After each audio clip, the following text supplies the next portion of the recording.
Welcome. Don't let my sultry and mysterious voice startle you. For hundreds, nay thousands, nay tens of thousands of years, people have come to me in search of what they desire most.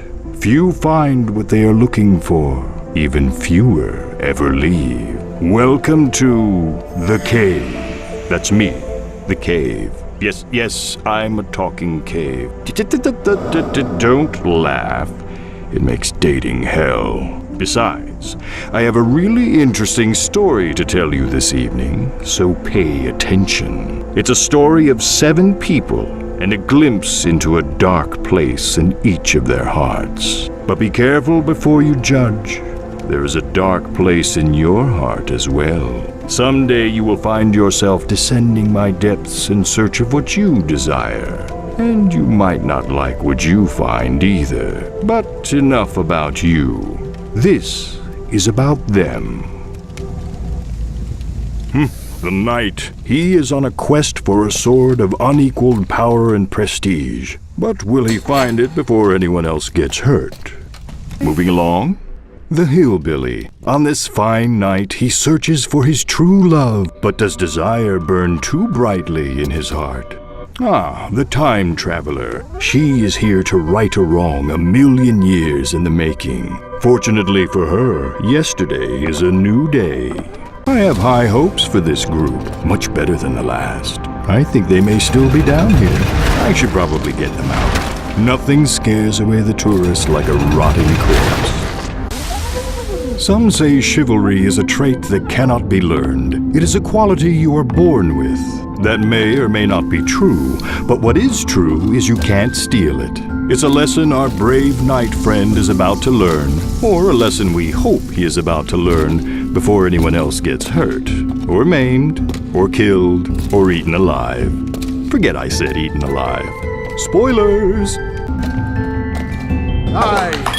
Another fine knight hath cometh to try and pulleth Excalibur from the stoneth. Only the worthy may attempt such a feat. Prove thy worth by first winning the love of my daughter. She is quite prickly, and I fear she will never wed. Returneth with her amulet as proof of her love, and thou wilt be granted a chance to pulleth the swordeth from the stoneth. Oh, please. Not another chivalrous knight trying to win my love through misguided feats of bravery or bribery. I really need to talk to my father about this. Okay, let's get it over with. Go prove your bravery by returning with the gold the dragon is guarding. Do that, and I'll give you my amulet as a token of my love. Blah, blah, blah. That is what you want to hear, right? Dragon, gold, amulet. In that order. Men. I just want to be an electrical engineer.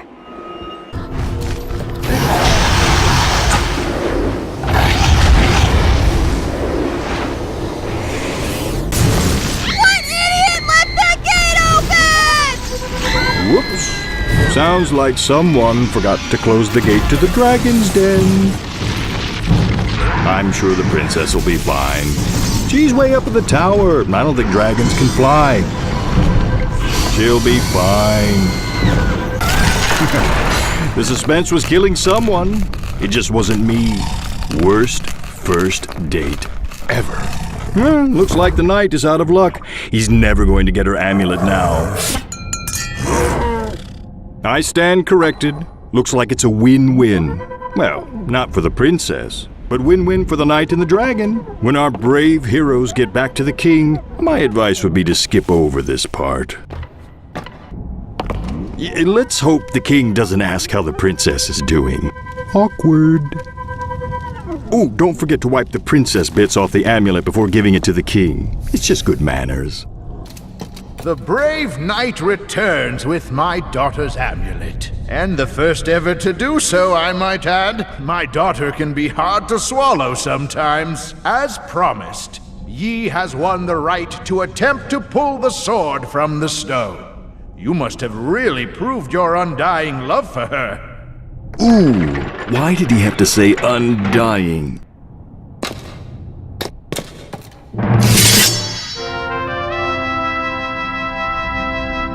I knew you could do it. You have proven your honor and won the right to marry my daughter. I'm going to run to her with the good news. Wait for us in the garden. As soon as we return, the wedding can begin. Who says cheaters never win? Losers, that's who.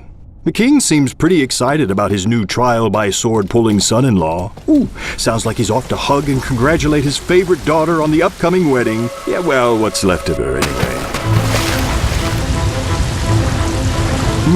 That sweet smell of cotton candy and roller coaster vomit can mean only one thing: the carnival is in town. And you know what these three would love even more than going to the carnival? Sneaking into the carnival. Oh, come on, there's no shame in it, really. It's a victimless crime, unlike the crime about to be committed by someone who shall remain nameless. But it rhymes with Bill Hilly. Ooh, there she is, the amazing two-legged lady. You know the hillbilly carries a torch for her. If only she would finally notice him. They could marry and live happily ever after with a house full of little Bill Hillies. Ugh.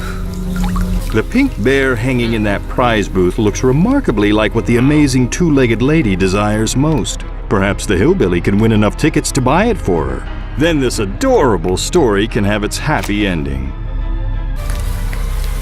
Well, this is not a heartening turn of events. Apparently, what the amazing two-legged lady desires most is a man of ordinary strength. The hillbilly came so close to true love, only to have it snatched away by a rival who couldn't lift his own shadow if it went on a diet.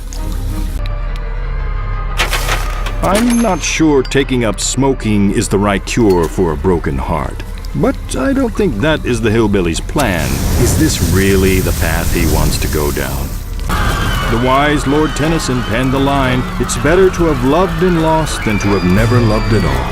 He had clearly never met this group.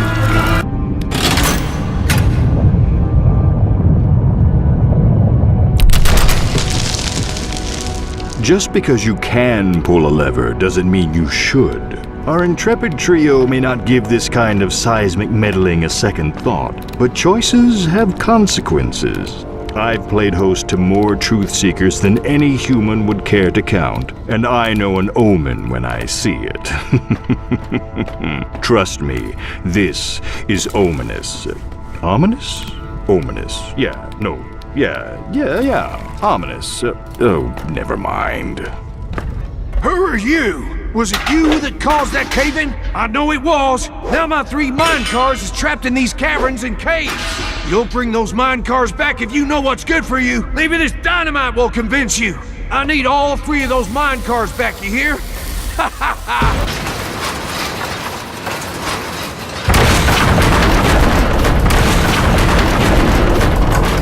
Here it is, my special empty mine car. Miner can't have enough empty mine cars. Oh, look at that. Those mine cars meant the world to that old guy. Maybe a reward is in order, Oh, hell! Gold! Come back, gold! The miner wasn't such a bad guy. He was down here a long time, and that'll take its toll. Obtaining the thing you desire most isn't always as hard as it's made out to be, but it will change you, and that, my friends, is what's hard. Cave. The rules of time and space are not exactly, well, set in stone, so to speak. But for the time traveler, time and space are mere playthings, tools manipulated to pay back petty slights. So, prepare yourselves for a tale of revenge that spans 1,000,000 years. And remember, even with the best of intentions, time travel can be unpredictable. And with the worst of intentions, well, I guess we're about to see.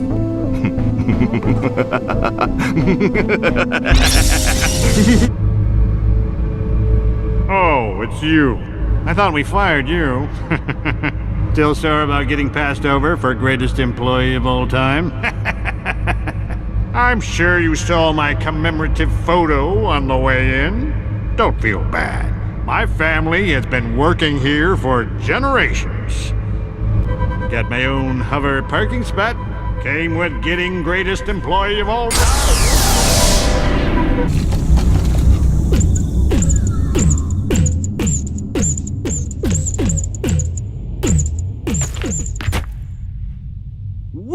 wheel! Thog love wheel! Thog need invent patent, then patent wheel!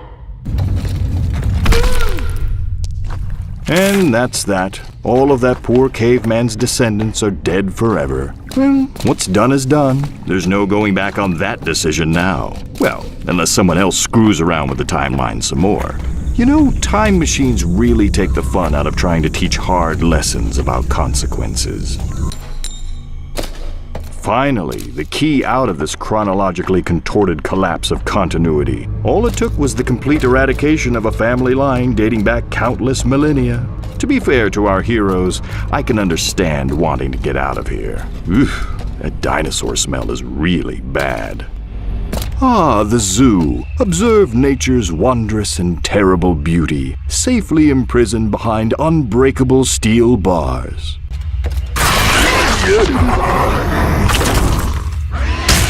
You aren't getting away this time, beast! This place is a nightmare. I hate zoos. No, I never like zoos. Never.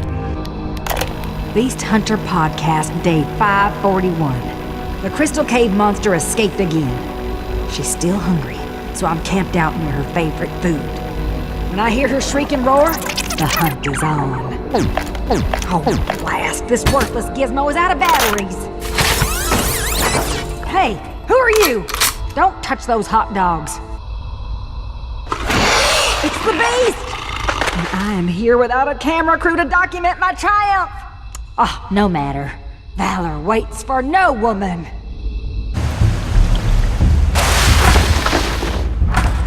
Whoopee! I'm rescued. Rescued? Shut up. After years on this blasted island, I can finally leave. Finally leave. Shut up. Shut up. Shut up. I'm going to go collect my stuff and get my beloved dog Spanky so we can skedaddle. Beloved dog. Shut up. When you get that boat of yours to the other side of the island, give me a shout, and I'll join you for the big rescue. Big rescue. Shut up. Not sure how to break it to that adorable old hermit, but their boat only seats 3 people. And I suggest to our 3 friends that they move the boat across the island very quietly.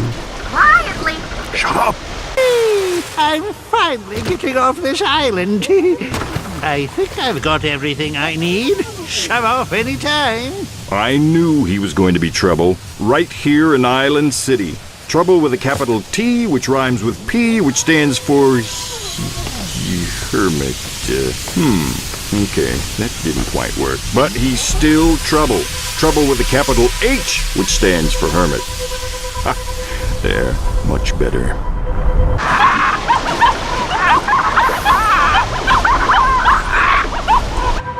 I forgot my dog. You wait here and I'll be back in a flash. Don't leave without us. Spanky gets his own seat, so someone will need to swim.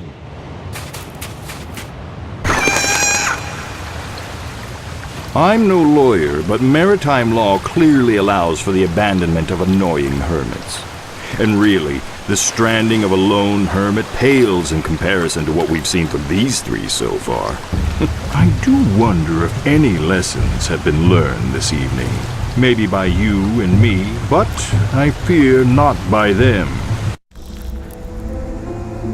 Well, you might think of this evening as a failure, but it was not. True, our friends did not learn the lessons they were meant to. They are destined to choose a path that can lead only to misery and disappointment. Not to mention a few lawsuits and possibly an embarrassing reality TV show. But I know you will leave here tonight with a new perspective on the choices to come. Someday, you yourself shall explore my mysterious depths. And when we meet again on that journey, I am confident you will make the right decisions. Because I am the cave.